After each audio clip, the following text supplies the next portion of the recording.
Friends, நான் இத்தனை ஜீவனுக்கும் நான் ஆகாரம் கொடுத்தாகணும். சிலிண்டர் பிரச்சனை பார்க்கும் இப்படி வரும்னு தெரிஞ்சிருந்தா கடனாவது வாங்கி 2 சிலிண்டர் எக்ஸ்ட்ரா வாங்கி போட்டுருப்பேன்.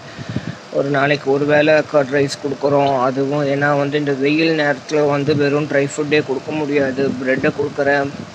ப்ரெட்டு, பிஸ்கெட்டு இதெல்லாம் வாங்குறதுக்கே ஒரு நாளைக்கு எப்படியும் 200. இது ரொம்ப ஸ்ட்ரகிள் பண்ணி தான் நான் லைஃப்பை ரன் பண்ணிகிட்ருக்கிறேன். ப்ளீஸ் யாராவது பார்த்து எனக்கு கொஞ்சம் ஹெல்ப் பண்ணுங்கள். ஏன்னா ரொம்ப அவஸ்தையில் தான் இருக்கேன். பிச்சை எடுக்கிற நிலமையில தான் இருக்கிறேன். இன்னும் கொஞ்ச நாள் ஆச்சுன்னா தெருவில் தான் நான் போய் பிச்சை எடுக்கணும். அந்த நிலமையில தான் இருக்குது வாழ்க்கை. இப்போ இந்த குழந்தைங்களுக்காக தான் உயிரை கையில் பிடிச்சி வச்சுக்கிட்டு இருக்கிறேன். விட்டுட்டு எங்கேயும் போக முடியல. இத்தனையும் எங்கே நான் யார்கிட்ட கொண்டு போய் கொடுத்துட்டு போக முடியும்? என்ன பண்ணுறதுன்னே ஒன்றும் புரியாத ரொம்ப கஷ்டப்பட்டுட்ருக்கேன். கொஞ்சம் பார்த்து எல்லோரும் கொஞ்சம் ஹெல்ப் பண்ணுங்கள். பாவமாக இருக்குது. இந்த ஜீவன்கள் ஏற்கனவே வெயில் தாங்க முடியாமல் தவிச்சிட்ருக்கு. இதில் வேறு எல்லா இடத்துலையும் நான் ஃபேனை போட்டு வச்சுருக்கேன். இன்னும் மே மந்த்துக்கு ஜூன் கரவுதோ அதுவே தெரியாது. என்ன பண்ணுறதுன்னே ஒன்றுமே புரியாத குழம்பி போய் ஒரு தெளிவே இல்லாத உட்காண்ட்ருக்கிறேன். சரியாக சாப்பிட்றது இல்லை. எனக்கு இருக்க கெட்டு போயிடும் போல் இருக்குது.